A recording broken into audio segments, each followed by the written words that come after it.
Hello everyone, कैसे हैं आप लोग। आज आप लोगों को मिडवल हिस्ट्री के एक चैप्टर बहुत इंपॉर्टेंट है जिसको दिल्ली सल्तनत बोलते हैं। तो आज विचार हुआ कि आज कुछ टेस्ट चेंज किया जाए। आज आप लोगों को उसी चैप्टर से कुछ क्वेश्चन लगवाने का प्रयास किया जा रहा है। तो मिडवल हिस्ट्री जैसा कि आप जान रहे हैं कि मोटे तौर पर 750-800 ईस्वी से लेकर के और करीब करीब 1707 ईस्वी तक, जब औरंगजेब की डेथ होती है, वहां तक का पूरा दौर मिडवल हिस्ट्री के रूप में जाना जाता है। और इसे भी हम नेक्स्ट सेशन में पूरी मिडवल हिस्ट्री को आपको ब्रीफ करके हम एक बार बता देंगे, आपके कॉन्सेप्ट को बना देंगे, पूरे सिलेबस को एक साथ दिखा देंगे कनेक्ट करके, ताकि आपको क्वेश्चंस लगाने में बड़ी सुविधा हो, अच्छा लगे, आनंद आए। तो फिलहाल आज तो पहले दिल्ली सल्तनत के कुछ क्वेश्चंस लगाते हैं और नेक्स्ट सेशन में हम देखेंगे कि वो कार्य भी कर दिया जाएगा। तो बिना कुछ समय गवाए हम लोग क्वेश्चन पे आए। तो देखिए, मिडवल हिस्ट्री में जो दिल्ली सल्तनत है वो 1206 से 1526 तक है। दिल्ली सल्तनत 1206 से 1500, आज चूंकि बताना नहीं हमें, सीधे क्वेश्चन पे ही आ जाते हैं, लेकिन 1206 से 1526 तक दिल्ली सल्तनत है। और यह कैसे इसका आगमन हुआ कि जब 750-800 ईस्वी के बाद भारत में राजनीतिक विकेंद्रीकरण या क्षेत्रीय शक्तियों के उदय की स्थिति बनी, तो उस कमजोर राजनीतिक वातावरण में विदेशी आक्रमणकारियों के रूप में मुस्लिम आक्रमणकारी भारत में आए। और मोहम्मद बिन कासिम, सुबुद्दीन, महमूद गजनवी, गोरी, मतलब एक आक्रमण अरब से और 3 तुर्क से, जिनमें गजनी वंश और गोरी वंश के शासक थे, उनके आक्रमण हुए। और फाइनली एक ट्रांजिशन फेज था कल भारत के लिए। उस फेज में बाहरी शक्ति के रूप में मुस्लिम शासकों को सफलता मिली और यहां पर वो केंद्रीय शक्ति के रूप में आ गए। और जिस सत्ता की स्थापना हुई इस फेज के बाद, ट्रांजिशन फेज के बाद, उसी को दिल्ली सल्तनत कहा गया। तो मिडवल हिस्ट्री का पहला चैप्टर तो वो झगड़े वाला है भारतीय शक्तियों और इन विदेशी आक्रमणकारियों के बीच में, बट वो रिजल्ट के तौर पर सेकंड चैप्टर इसका क्वेश्चन लगाने जा रहे हैं, दिल्ली सल्तनत। इस दिल्ली सल्तनत पर कुल 5 राजवंशों ने शासन किया था: गुलाम वंश, खिलजी वंश, तुगलक वंश, सैयद वंश और लोधी वंश। कल डिटेल में इसके बारे में हम लोग चर्चा कर लेंगे नेक्स्ट सेशन में, कब कौन कब से कब तक था, फिर हर वंश में कौन कौन से शासक हुए, उनकी चर्चा करेंगे आपको। तो उस दिल्ली सल्तनत में 5 राजवंशों में जो पहला वंश है जिसको कहा गया गुलाम वंश, उसी गुलाम वंश या जिसको मामलुक भी कहते हैं या जिसे प्रारंभिक तुर्क शासकों का दौर भी कहते हैं, ठीक, उसी के बारे में हम लोग आज क्वेश्चन लगाने जा रहे हैं। तो दिल्ली सल्तनत एक बार जान जाए कि दिल्ली सल्तनत जो है, ताकि थोड़ा सा आपको अच्छा लगे, कल नेक्स्ट सेशन में हम बढ़िया से बता देंगे इसको। दिल्ली सल्तनत जो है ये 1206 से 1526, 1526 मतलब वही दिल्ली सल्तनत के अंतिम राजवंश लोधी वंश के अंतिम शासक इब्राहिम लोधी को बाबर परास्त करता है और एक नया चैप्टर शुरू होता है, एक नया वंश मुगल साम्राज्य की स्थापना होती है। तो वहां तक दिल्ली सल्तनत है। अब इस दिल्ली सल्तनत पर 5 राजवंश हैं: गुलाम, खिलजी, तुगलक,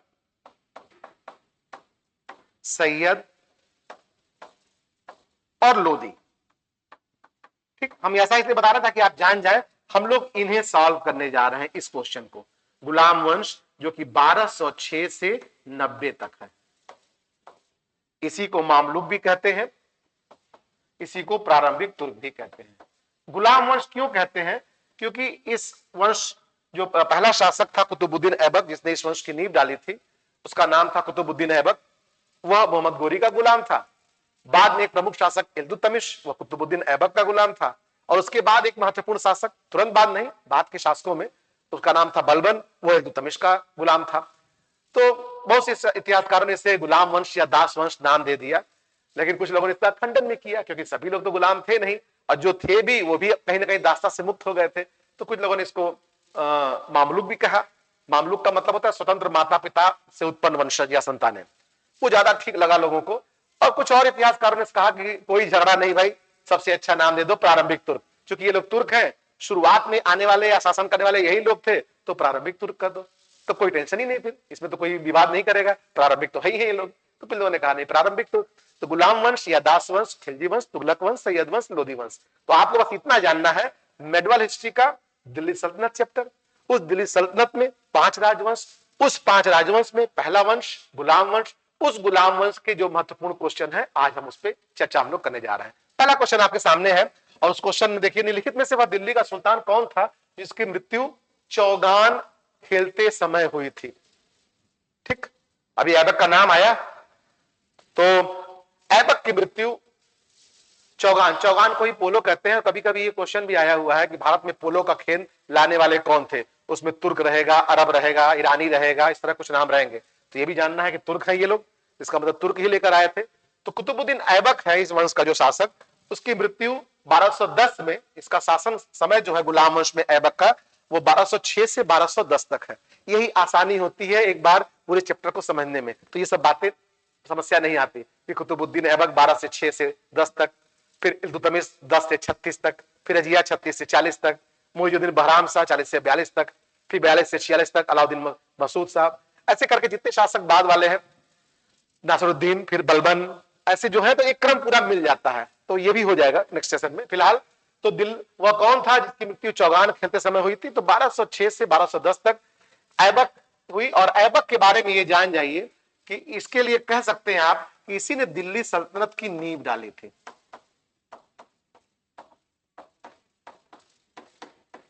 और ये गोरी का गुलाम था।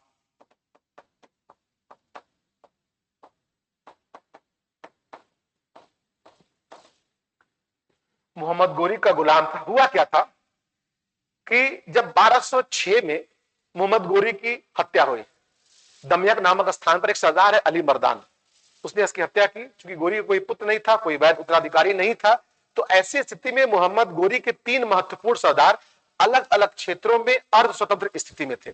इसमें एक था यल्दुज, कभी कभी सब आता है तो ध्यान रखिएगा, एक यल्दुज था, यल्दुज, फिर कुबाचा था एक, और ऐबक था, कुतुबुद्दीन ऐबक। ठीक, यल्दुज जो जिस क्षेत्र में था वो था गजनी क्षेत्र, कुबाचा जिस क्षेत्र में था वो था सिंध क्षेत्र, और ऐबक जिस क्षेत्र में था वो भारतीय क्षेत्र था। तो जो ही गोरी की हत्या का समाचार मिला, इन सब ने अपने अपने क्षेत्र में अपने आप को स्वतंत्र घोषित कर दिया। अब बल्कि लोगों की महत्वाकांक्षा तो यही थी कि बुरा गोरी का साम्राज्य के वो अकेले शासक हो। इसलिए देखिएगा आगे इन लोग में आपस में झगड़े भी होंगे, आगे आने वाले समय में समस्याएं भी रहेंगी।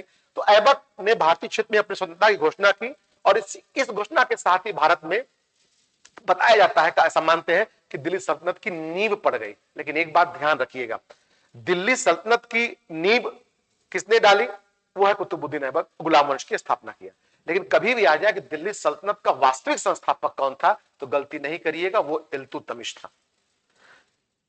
ऐबक ने इसकी नींव डाली। और ये भी जानिए कि ऐबक ने दिल्ली को राजधानी नहीं बनाई थी, ऐबक ने लाहौर को ही अपना मुख्यालय बनाया। और उसके पीछे भी रीजन था, उसके पीछे रीजन यही थे, यल्दुज और कुबाचा, क्योंकि उनसे डर था।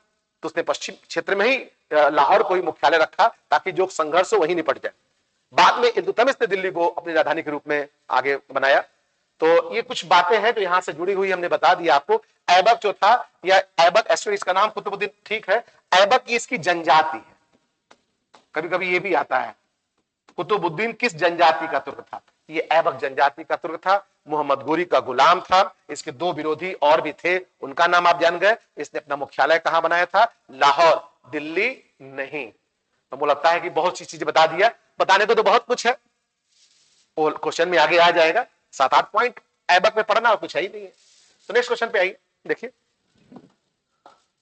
नेक्स्ट क्वेश्चन आपका है, कुव्वत इस्लाम मस्जिद का निर्माण किसके द्वारा किया गया था? यह भी कुतुबुद्दीन ऐबक है। इसका आंसर कुतुबुद्दीन ऐबक 12वीं शताब्दी के अंतिम दशक में, या यूं कह लीजिए कि जब पृथ्वीराज चौहान को गोरी ने हराया था, उसी के पश्चात कुतुबुद्दीन ऐबक ने कुव्वतुल इस्लाम मस्जिद इसका निर्माण कराया था। कहां?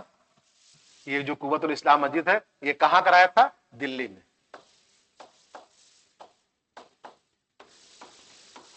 कब कराया था? 12वीं शताब्दी के सदी के अंतिम दशक में। हम क्यों लिख दे रहे हैं? हो सकता है ये क्वेश्चन आपके क्वेश्चन अभी सीरीज में ना आए, हमने उसको काट दिया, लेकिन ये सीरियल में आया हुआ क्वेश्चन है, आप देखिएगा। तो ये जानना चाहिए क्योंकि ये इसका निर्माण जब भी हुआ तो आप मान लीजिए कि करीब करीब 1192-93 के बाद शुरू हुआ था। तो दिल्ली में इसका निर्माण हुआ था। और कुव्वत ऐबक के 3 स्थापत्य में है मुख्य रूप से। कुव्वतुल इस्लाम मस्जिद दिल्ली में है, कुतुब मीनार, और ये कुव्वतुल इस्लाम मस्जिद जो है इंडो इस्लामिक शैली, मतलब भारतीय मुस्लिम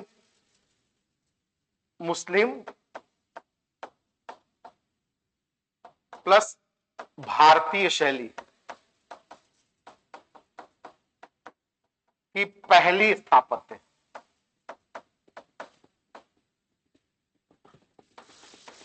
मतलब इंडो इस्लामिक शैली में बनी यह पहली मस्जिद है। ऐबक द्वारा बनवाई गई थी 12वीं शताब्दी के अंतिम दशक में। तराइन के युद्ध में पृथ्वीराज चौहान को हराने के पश्चात इसका निर्माण हुआ था। और 2 और भी हैं जो आगे चर्चा में आएगी। एक कुतुब मीनार है और एक 2.5 दिन का झोपड़ा है अजमेर में। कुतुब मीनार भी दिल्ली में ही है। तो कुव्वतुल इस्लाम मस्जिद का निर्माण कुतुबुद्दीन ऐबक ने कराया था। नेक्स्ट क्वेश्चन पे आइए।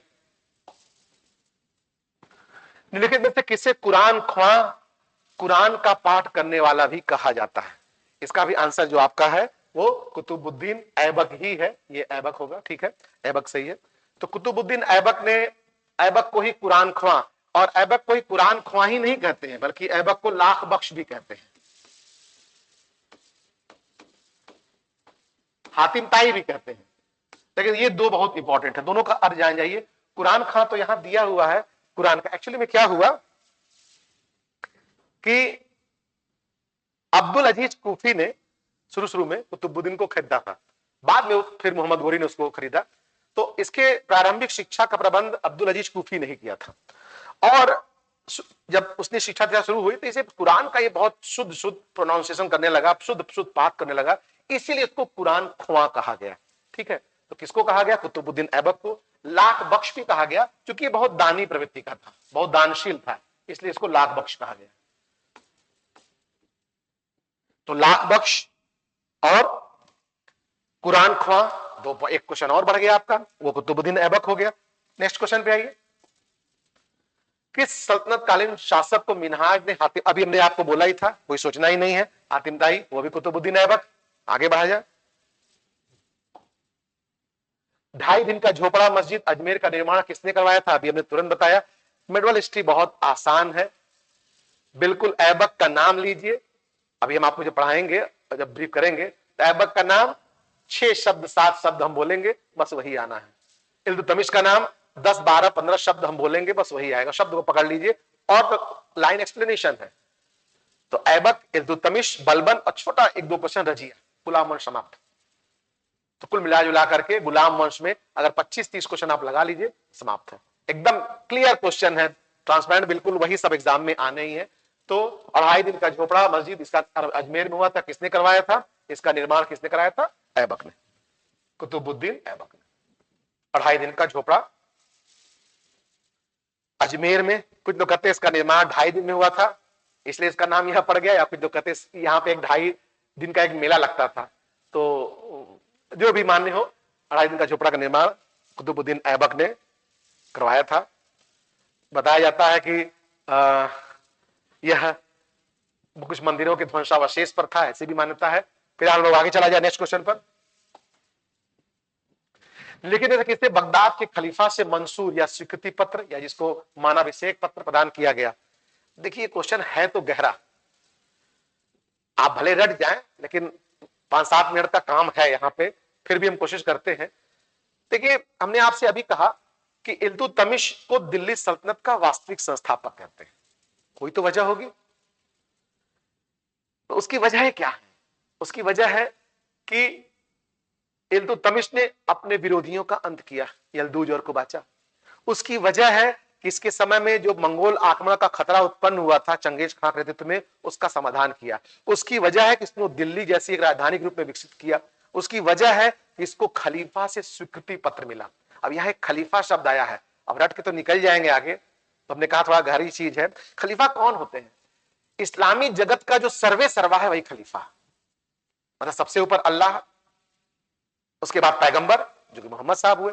ये तो 2 तो फिक्स है, एक ही हो गए, एक अल्लाह, उसके बाद पैगंबर मोहम्मद साहब जिनका जन्म 570 मक्का में हुआ था, 632 में उनकी मृत्यु हुई थी। ध्यान रखिएगा, यही मोहम्मद साहब हैं जो मक्का छोड़कर जब मदीना गए थे 622 में, तो एक संवत चला था, हिजरी संवत।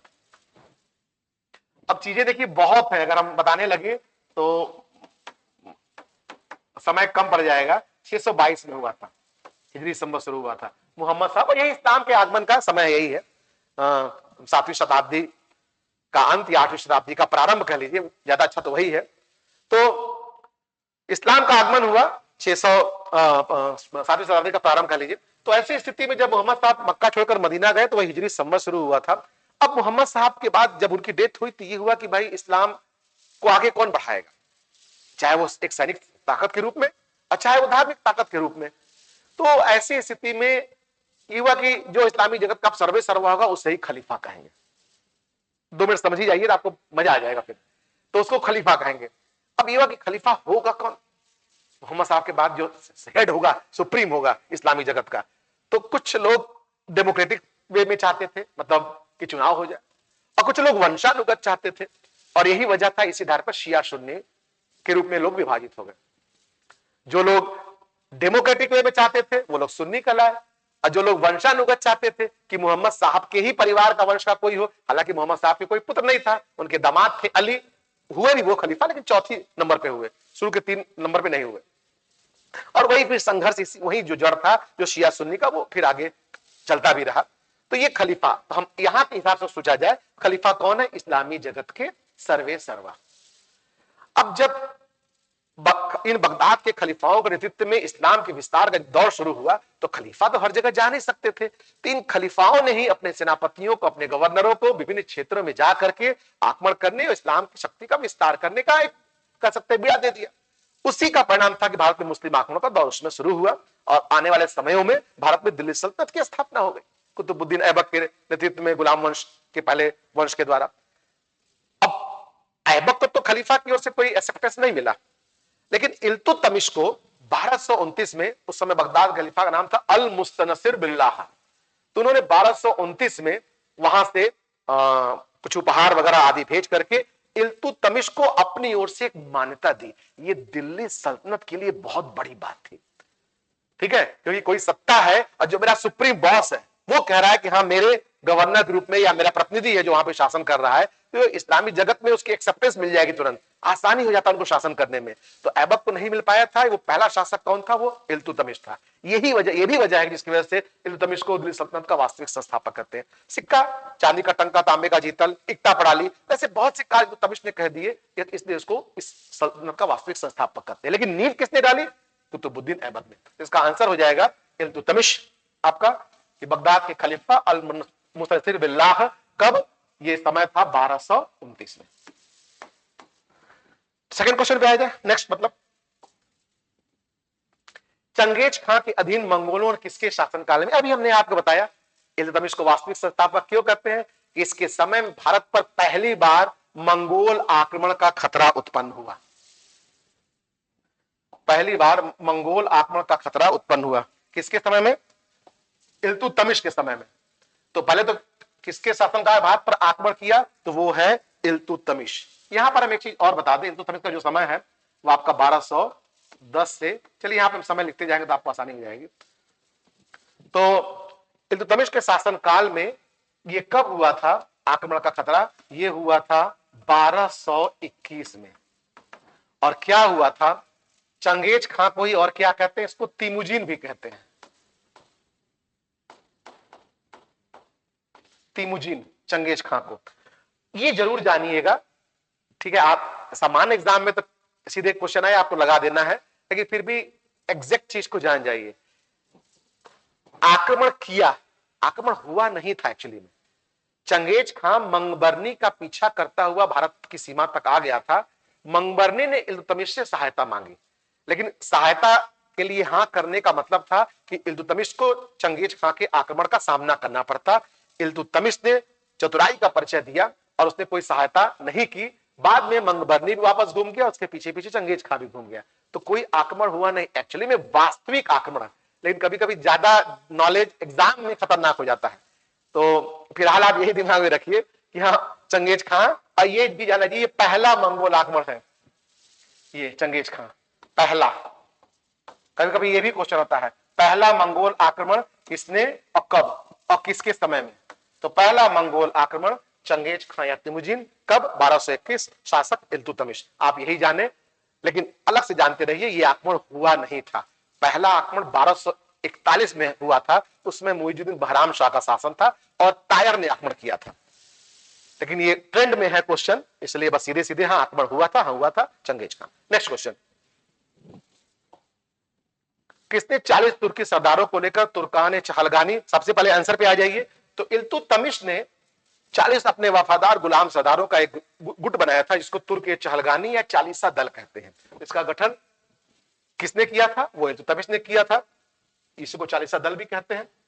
और इसका अंत किसने किया था? आगे आएगा, उसका अंत बलबन ने किया था।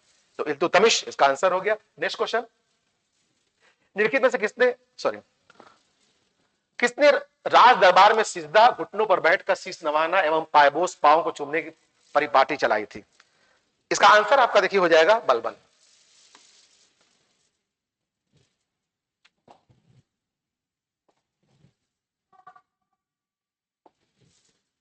इसका आंसर हो जाएगा बलबन। बलबन शासक कब हुआ था? रजिया 36 से 40, 40 से 42 बहराम शाह, अलाउद्दीन मसूद शाह, फिर 65 तक नासिरुद्दीन।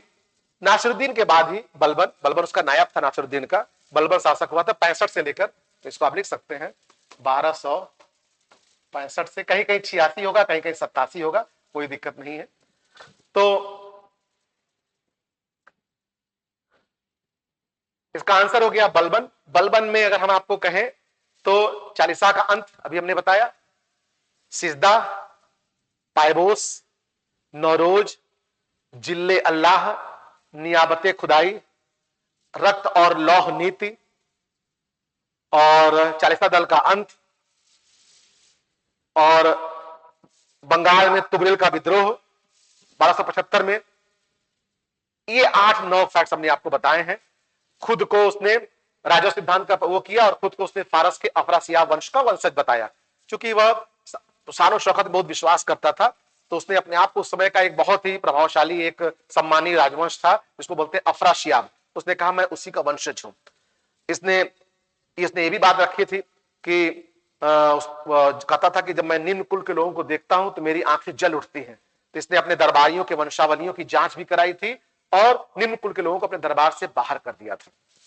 तो ये 7-10-12 फैक्ट जो आपने बोल दिए हैं यही है ही है, कुछ नहीं है बलबन में। अब आप 10 क्वेश्चन लगाइए चाहे 20 क्वेश्चन लगाइए। तो पहले तो आप नेक्स्ट आ जाइए। नेक्स्ट क्वेश्चन, किसने राज दरबार में सिजदा एवं पायबोस की परिपाटी शुरू की? ये आपको हमने बता ही दिया। बलबन ने अपने को कुलीन साबित करने के लिए शाहनामा वर्णित किस प्रसिद्ध तुर्की योद्धा का? अभी जस्ट बताया हमने आपको, कोई डाउट नहीं है, वो है अफरासियाब। बलबन कहता था मैं इसी अफरासियाब वंश का वंशज हूं। होता है सामान्यतः, आज भी कुछ कहा जाएगा थोड़ा सा विवाद हो जाता है। भी देखिए बहुत लोग होते हैं कहते मैं इस वंश का हूं, सूर्यवंशी हूं, फला कुल का हूं। तो क्यों? क्योंकि उसकी अपनी एक महत्ता थी, उसका सम्मान था, तो उसको उससे जोड़ करके, होते भी है लोग, तो उससे जोड़ करके कहीं ना कहीं जोड़ने का क्या मतलब होता है कि अपने आप को उस उच्च कुल से जोड़ करके अपने आप को उस जैसा बताने का प्रयास कि हम इस समृद्ध वंश परंपरा के रहे हैं। वैसे ही बलबन ने कहा था कि मैं फारस के अफरासियाब वंश का वंशज हूं। नेक्स्ट क्वेश्चन, चांदी का टंका और तांबे का जीतल? इल्तुतमिश ने चांदी का टंका और तांबे का जीतल नामक दो नए सिक्के चलाए थे। इंपॉर्टेंट भी है। तो आप आ जाइए, कहां गए इल्तुतमिश जी? ये है इल्तुतमिश। नेक्स्ट क्वेश्चन, रजिया ने किसे अमीर ए आफूर का उच्च पद दिया था? देखिए रजिया दिल्ली सल्तनत की पहली महिला शासका थी। आप पहले आंसर लगा दे दरवाइज पे पहले, तो वो है याकूत। क्या हुआ? रजिया इल्तुतमिश की बेटी है और कब से कब तक रजिया का शासन है? 1236 से 40 तक। लेकिन चूंकि रजिया एक महिला थी और उससे बड़ी बात क्या थी कि रजिया जनता के सहयोग से शासक बनी थी। एक्चुअली में जब इल्तुतमिश की मृत्यु हुई, इल्तुतमिश ने पहले रजिया को ही अपना उत्तराधिकारी घोषित किया था, लेकिन ऐसा कहा जाता है कि शायद मृत्यु के जस्ट पूर्व उसने ऐसा विचार बदल दिया हो और रुकनुद्दीन फिरोज शाह उसका पुत्र था, वो शासक बन गया। वो योग्य था नहीं और अंत में रजिया जनता के बीच गई और उसी के सहयोग से शासक बन गए। तो ये जनता के सहयोग से शासक बनना ये अमीरों सरदारों को पच नहीं रहा था। और एक महिला उसके आदेश को रजिया का पुरुषों जैसा वस्त्र पहनकर दरबार में आना, आदेश देना, ये सभी बातें रजिया के खिलाफ जा रही थी। रजिया क्योंकि वो सरदार एक पुरुष, मतलब कह सकते हैं मेन डोमिनेटिक सोसाइटी, अब उसमें एक महिला शासक, उसके आदेश को मानना आसान नहीं है। आज भी अभी बहुत विकसित होने के बाद भी आप जान रहे हैं कि अभी हम लोग उस प्रोसेस में हैं कि कैसे वो बराबरी का दर्जा मिले। तो ऐसी स्थिति में रजिया के खिलाफ विद्रोह होने लगे और उस विद्रोहियों में नाम है अल्तुनिया का और एदगीन आदि का। लेकिन उसमें एक नाम देखिए आप और दिया हुआ है, अल्तुनिया और एदगीन को रजिया के खिलाफ जो विद्रोह किए थे वो लोग हैं। अल्तुनिया ने रजिया को बंदी बना लिया था पटिंडा किले में, बाद में रजिया उससे विवाह कर लिया। तो खैर याकूत, अब ऐसा इतिहासकारों का कहना है कि याकूत से रजिया का एक अपना प्रेम संबंध था और संभवतः उसी प्रेम संबंध के तहत उसने याकूत को, हालांकि गैर तुर्क भी था ये, तो उसको अपना एक ऊंचा पद दे दिया, अमीर ए याकूर। अमीर ए याकूर का मतलब होता है अश्वशाला का प्रधान।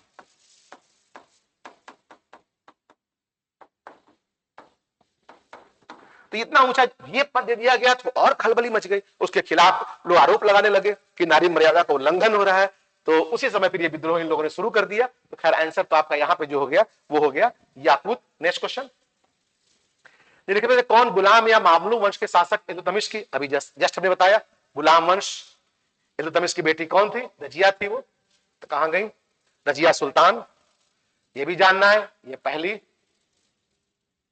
सल्तनत काल की पहली महिला शासक, पहली महिला शासिका। 36 से 40 तक विद्रोह क्यों हुआ, फिर 40 में रजिया भी और दुनिया भी मारे गए, अगला शासक। तो नेक्स्ट क्वेश्चन, रजिया को दिल्ली सल्तनत के सिंहासन से किस वर्ष हटाया गया था। अभी हमने बताया था 36 से 40, तो कुछ सोचना ही नहीं है, रजिया का समय यही है। इल्तुतमिश की मृत्यु के पश्चात 36 में शासिका बनी, हालांकि उसके पहले रुकनुद्दीन, तुरंत बताया, लेकिन रजिया जनता के सहयोग से शासक बन गई 40 में। बीच में जरूर रजिया को बंदी बनाया था अल्तुनिया ने, जब विद्रोह किया था। रजिया ने विवाह करके आगे संघर्ष को जारी रखने का प्रयास किया, लेकिन दोनों की हत्या कर दी गई थी। तो कैथल एक जगह है, आपको आएगा नहीं, रजिया की हत्या हुई थी, आप जान जाए रजिया की हत्या जब हुई थी कैथल में। नेक्स्ट क्वेश्चन, मामलुक शैली की स्थापत्य, मामलुक मतलब वही पहला राजवंश, इसका मतलब हिंदू और मुस्लिम। मामलुक शैली की स्थापत्य कला किस वंश से संबंधित है, तो पहला राजवंश वही गुलाम वंश, इंडो इस्लामिक शैली इसको बोलते हैं। और उसका पहला एग्जाम्पल हमने आपको बताया भी था, क्या है, कुव्वतुल इस्लाम मस्जिद, जिसका निर्माण कुतुबुद्दीन ऐबक के द्वारा हुआ था 12वीं शताब्दी के अंतिम दशक में। नेक्स्ट क्वेश्चन, दिल्ली सल्तनत के दौरान नौरोज मनाने का पूरा शब्द हमने बोल दिया था बलबन के समय में। नौरोज एक त्योहार है, ये सब फारसी प्रथाएं परंपराएं हैं। सिजदा, पायबोस, तो ये दो सब परंपराएं हो गई, जो कर अभिवादन करना, पायबोस मतलब चरण को चूमना, और नौरोज एक त्योहार है। तो इसको भी कौन लेकर आया था, वो लेकर आया था बलबन। बलबन ने ही दो बड़ी उपाधियां, भव्य उपाधि धारण किए थे, जिल्ले अल्लाह और नियाबत खुदाई।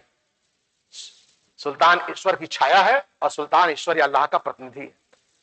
इसी ने पहली बार राजत्व सिद्धांत प्रस्तुत किया था, बलबन ने ही। नेक्स्ट क्वेश्चन,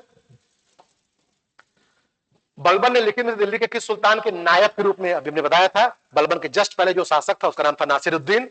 नासिरुद्दीन चूंकि बहुत कम आयु का ही था और उस समय चालीसा दल का प्रभाव बहुत बढ़ गया था। चालीसा दल को अब किंग मेकर के रूप में देखा जाने लगा था, क्योंकि मुइजुद्दीन रजिया के बाद मुइजुद्दीन बहराम शाह, फिर अलाउद्दीन मसूद शाह, फिर नासिरुद्दीन, ये सभी चालीसा दल के प्रभाव में ही शासक बने थे। जिसको वो चाहते थे शासक बनाते थे, जिसको चाहते थे हटा देते थे। और समझने वाली बात है, यही वजह है कि उसी चालीसा दल का सदस्य है बलबन।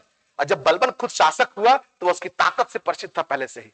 तो उसने सबसे पहला काम क्या किया, चालीसा दल का अंत किया, जिस दल का वो खुद मेंबर है, क्योंकि वो जानता था कि उसकी ताकत क्या है। वो खुद ये काम करके आ चुका है पीछे, आज वो शासक है, अगर वो रहेगा वो दल हमारे लिए खतरा हो जाएगा। तो उसने पहले उसको समाप्त किया। तो चालीसा दल का गठन इल्तुतमिश, लेकिन अंत बलबन। क्वेश्चन क्या है, किस तरह के नायक रूप में, तो बलबन से जस्ट पहले हमने नाम लिया नासिरुद्दीन 46 से 65 तक, तो उसने बलबन को नायक का पद भी दिया था। और आंसर तो आपका हो जाएगा नासिरुद्दीन। और नासिरुद्दीन ने ही बलबन को उल्लू खां की उपाधि भी दी थी।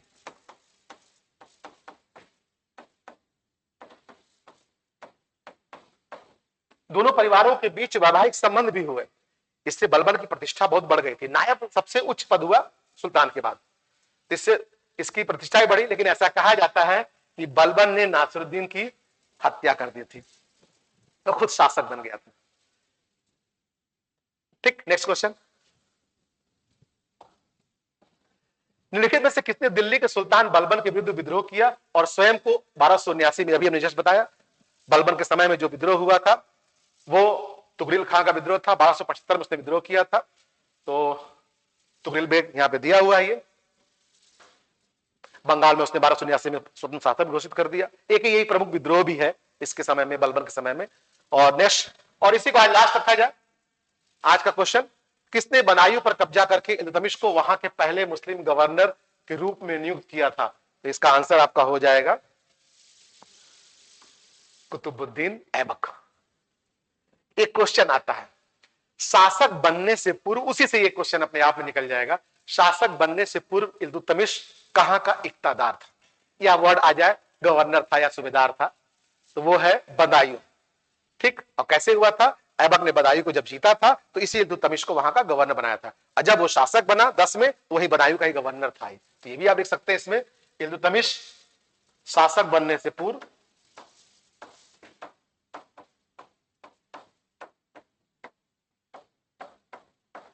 बदायूं का गवर्नर। तो आज इतना ही, कुछ क्वेश्चंस और बचे होंगे, और बहुत तेजी से आपको मेडिवल हिस्ट्री को इतना इजीली मैं समाप्त करूंगा क्वेश्चन लगवा करके और सब कुछ समझाते हुए कि आपको पता नहीं चलेगा, देखिएगा।